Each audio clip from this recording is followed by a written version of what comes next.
O que eu quero comentar hoje é sobre essa foto que o jornal o Globo publicou inicialmente e depois outros jornais divulgaram também, que foi um encontro que teria acontecido em setembro no Instituto Lula, um encontro entre o ex-presidente Lula e Ciro Gomes. E nesse encontro eles teriam tentado reatar os laços, meio que lamber as feridas aqui e tentar encontrar um caminho para o Brasil. Não falaram aparentemente nada concreto para 2022, mas seria uma reconciliação, uma trégua entre Ciro Gomes e Lula, ou nesse sentido aqui partidário entre PDT e PT. Porque, bem, se vocês se recordam aqui, houve um estranhamento, né? Houve uma troca de farpas que começou logo no segundo turno da eleição presidencial em 2018, quando o Ciro Gomes simplesmente se recusou a apoiar a chapa encabeçada pelo Haddad na época, né? Porque o Lula era inelegível. O Ciro Gomes viajou para fora do Brasil, simplesmente não se manifestou e depois disso a tensão foi aumentando, né? Houve uma troca de farpas, o Ciro Gomes fez repetidas críticas ao Lula e ao PT, e blogs ou sites alinhados ao PT passaram a criticar duramente Ciro Gomes. Isso foi escalando até um ponto que aparentemente não haveria reconciliação. Mas esse encontro aqui parece desmentir esse tipo de ruptura permanente. Para a gente entender exatamente o que acontece, é porque aqui a gente está falando de política real, não é política idealizada, não é de ideologia pura e simplesmente, não é de um mundo fantástico da política na qual tudo é preto no branco. A gente fala de coisas reais aqui, de processos reais, mecanismos reais, que são muito mais complicados do que quem é muito dogmático tende a aceitar. Para a gente entender essa aproximação agora, ou essa reaproximação agora entre Lula e Ciro, eu quero propor um cenário para vocês, né? Para a gente imaginar aqui um jogo de futebol entre dois times que são arquirrivais. Então, por exemplo, a gente pode pensar em Corinthians e Palmeiras, né? Dois times que são tradicionalmente, historicamente rivais, e você tem lá os jogadores no campo, os jogadores do Corinthians, os jogadores do Palmeiras, o jogo rolando, os jogadores vão lá, fazem sua partida, um time ganha. E depois disso, os jogadores vão e se cumprimentam, né? Alguns são amigos de ir pra balada juntos, né? A disputa desses jogadores é meramente no campo. Fora do campo, as pessoas têm sua vida normal e eles até se relacionam. Conseguem separar muito bem o que é o esporte, a profissão deles como jogadores de futebol e a vida pessoal privada deles. Então isso é uma coisa. Só que, enquanto esses jogadores saem do campo e vão farrear na casa noturna juntos depois, fora do estádio você tem torcidas organizadas desses times quebrando o pau.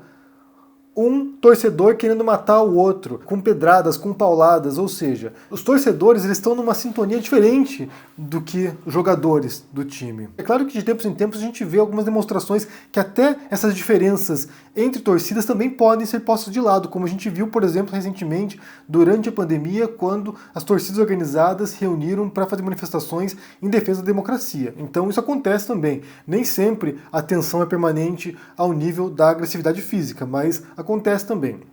Então, é isso. E a política não é tão diferente, na verdade, né? Você tem lá os políticos de carreira, políticos profissionais, né? Como o Lula, como o Ciro Gomes, como outras figuras da política também, tanto à esquerda, quanto no centro, quanto à direita, pessoas que compreendem que o jogo político não é um jogo meramente ideológico, não é um jogo onde as coisas se dividem entre 8 ou 80. Existem muitas posições, existem muitos modos de jogar esse jogo, realmente, né? Não apenas no mundo fictício das ideias. Quem é militante de um partido, se não compreende esse mundo real da política, tende a achar que alguém que, por exemplo, do partido de uma posição política diferente, tende a pensar que não há diálogo com essa pessoa. Não é possível comprometer, não é possível sacrificar meus valores, meus ideais para poder dialogar com esse partido, porque se eu fizer isso aqui, eu estou traindo os meus ideais. Quando, na verdade, nos bastidores real da política, estão todos conversando, inclusive pessoas que você jamais imaginaria. Eu vou deixar para vocês aqui algumas reportagens, uma delas quando o Lula foi preso. E o Sarney disse o seguinte: sou seu amigo, né, sou amigo do Lula e fiquei bastante chocado. Então, assim, você tem um ex-presidente, que é o Sarney, que é de uma posição político-partidária que seria totalmente diferente do que a gente imaginaria em relação ao PT e ao Lula, E é uma pessoa que diz que é amigo do Lula e que estava preocupado, eu vou repetir aqui frase do Sarney, que o Lula prestou grandes serviços ao país e retirá-lo da vida pública é frustrar grande parcela do povo brasileiro. Bem, a gente poderia dar inúmeros exemplos aqui, inúmeros casos, né, sabe, inúmeras circunstâncias nas quais políticos se alinham, conversam, dialogam ou compactuam ou lidam ou trabalham com candidatos, com políticos, com figuras de uma outra posição política totalmente diferente, o que nem sequer é o caso entre Lula e Ciro, né? Se você pensar que o Ciro ele está ali, talvez, numa esquerda mais moderada do que o próprio PT, mas não são tão diferentes assim em certas questões, em certas propostas. Não é como se o Lula estivesse dialogando, por exemplo, com o Aécio, não é isso. Mas certamente reflete como essas figuras que são macacos velhos da política, né, pessoas que estão há muito tempo, há muitas décadas na política, entendem o jogo real, né? E eu acho que, na verdade, o grande desafio dos tempos atuais é justamente a falta de compreensão de certas figuras políticas, inclusive, desse tipo de articulação necessária para poder governar e para poder chegar ao poder. A gente pode pensar aqui, por exemplo, só como uma analogia, que não é das melhores, na verdade, né, porque é exagerada, mas o Game of Thrones. Quem viu Game of Thrones ali, viu uma disputa entre diferentes famílias, diferentes clãs, né, diferentes linhagens reais para a chegada no poder lá em Westeros. Então você tinha ali alianças, traições, você tinha disputa de interesses, você tinha grupos formando tropas para poder enfrentar outro grupo, então assim, e cada temporada tinha uma reviravolta escabrosa, né, e um grupo traiu o outro, e essa é a política real, basicamente. A política real é formada dessas alianças, desses pactos e dessas traições sucessivas. E eu imagino que um dos maiores desafios, na verdade, de quem entra na vida política é de compreender que uma traição política não é necessariamente uma traição perpétua na política, que depois de, sei lá, 5, 10 anos, você vai ser obrigado a dialogar com aquela pessoa que te apunhalou pelas costas em um momento passado. E mais uma vez, repito aqui, esse também é o grande desafio de quem é dogmático politicamente, né? De quem é dogmático ideologicamente, porque a pessoa acha que ela jamais pode fazer qualquer tipo de concessão. Ela quer distribuir a carteirinha de quem é esquerda, de quem é militante, de quem é partidário. Ela acha que ela pode delimitar o campo, que ela pode fechar o horizonte de interpretação da realidade. Isso aqui é o correto, isso aqui é o que deve ser feito. Quando na verdade, na prática cotidiana, ninguém faz isso. Talvez nem eles façam isso. Só que eles querem passar essa noção de pureza, como se apenas quem é partidário desse nosso grupo aqui, apenas quem é militante tem direito a se manifestar. E todos os demais são adversários. Só uma observação aqui antes de concluir, né? Porque eu me lembro de ter falado aqui, logo depois que o Bolsonaro ganhou, né, que começaram a surgir papos de impeachment, muita gente querendo o impeachment do Bolsonaro, e o PT se opunha a isso, né? E eu me lembro de ter dito aqui que a impressão que eu tinha é que o PT queria ver o Bolsonaro sangrando, e junto com ele, os brasileiros certamente, porque quando você tem um presidente agonizando e fazendo um monte de merda, né, um monte de burrada, isso impactaria na vida de milhões de brasileiros. Queria ver o Bolsonaro sangrando para que quando viesse a próxima eleição, a esquerda, e nesse caso o PT principalmente, voltasse triunfante ao poder. Eu ainda tenho essa impressão, na verdade, eu ainda tenho essa noção de que talvez não apenas o PT, mas outros políticos, outros candidatos querem ver sim o Bolsonaro agonizando até o fim, para que quando chegar em 2022 ele esteja tão destruído, tão em farrapo, que não sobre nada da direita. Que é importante observar um outro ponto aqui. O fracasso do Bolsonaro agora, né, a ruína do Bolsonaro, a ruína do olavismo também, isso é uma ruína, em grande parte, não apenas do Olavo e do Bolsonaro e dessa extrema-direita brasileira, mas em grande parte da direita brasileira como tal.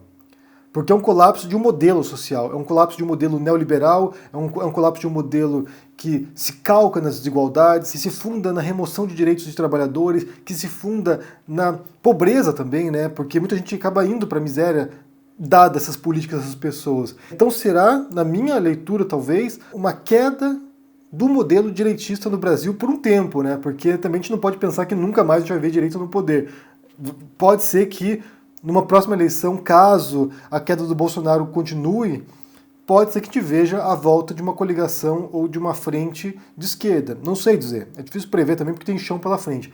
Mas aparentemente, para mim, pelo menos, é o que eles querem, é ver o Bolsonaro sangrando. E o que pode brotar dessa conversa entre Lula e Ciro é difícil prever, né? Eu acho muito difícil pensar que o PT cederia o protagonismo para outro partido ou para outro candidato. Acho muito difícil, assim, seria realmente algo surpreendente. Se você visse uma chapa na qual quem encabeçasse fosse o Ciro, por exemplo, com o apoio do PT, isso seria, assim, surpreendente mesmo, seria inacreditável. Mas não sabemos o que passa na cabeça das pessoas. O Lula é muito inteligente, o Lula é um estrategista político, é alguém que compreende esse jogo real da política, então difícil imaginar o que surge dessas conversas. Sem contar também que o PT não é apenas o Lula, né? Então, assim, o que o Lula pensa também tem que estar alinhado com o que a cúpula do PT, do partido, também pensa, né? Então, assim, às vezes até uma pessoa quer uma mudança drástica, uma guinada aqui e uma nova estratégia, mas o resto não quer. Então, é difícil prever. Mas eu vi que muita gente se empolgou com essa conversa, com esse diálogo entre Ciro e Lula, né, com essa reaproximação, pode sinalizar aquilo que a gente tanto esperava, que é a formação real de uma frente ampla de oposição ao Bolsonaro, é realmente a possibilidade de o maior partido de esquerda do Brasil começar agora a se movimentar com outros partidos também, num sentido de enfrentamento, mas resta nos esperar agora. O que eu quero saber de vocês aqui, primeiro, o que isso significa para você, né? O que essa foto aqui dos dois, né, conversando em setembro, pode nos indicar para o futuro? E segundo, se você concorda com essa minha leitura aqui de que o PT, ou vários partidos, na verdade, não apenas o PT, querem ver o Bolsonaro sangrando, né? Querem ver o Bolsonaro agonizando, que não é conveniente para essas pessoas ter o impeachment agora do Bolsonaro, porque isso fortaleceria a posição dos direitistas, que é melhor que eles se derretam até o final. Se isso corresponde à impressão que vocês têm também ou não. Me digam aqui no comentário. E se isso também pode sinalizar agora uma verdadeira formação de uma frente ampla, como a gente já apontou em vários momentos aqui, que seria o essencial, ou não, também só pode ser, bem, uma fagulha de esperança que amanhã se apaga. Me diga aqui no comentário o que você pensa, deixe o joinha, se inscreva no canal aqui, se torne um membro ou um apoiador na Apoia-se para dar uma força. Confira o meu canal agora novo de streaming de game na Twitch. Tem jogado um monte de coisas lá, Among Us, xadrez, tem jogado jogos de guerra, então confira porque tá bem divertido lá, o pessoal tá bem animado. Também confira os meus livros sobre o Bolsonaro e também sobre o Jesus histórico, o rei dos judeus. Um grande abraço para vocês e até mais. Tchau!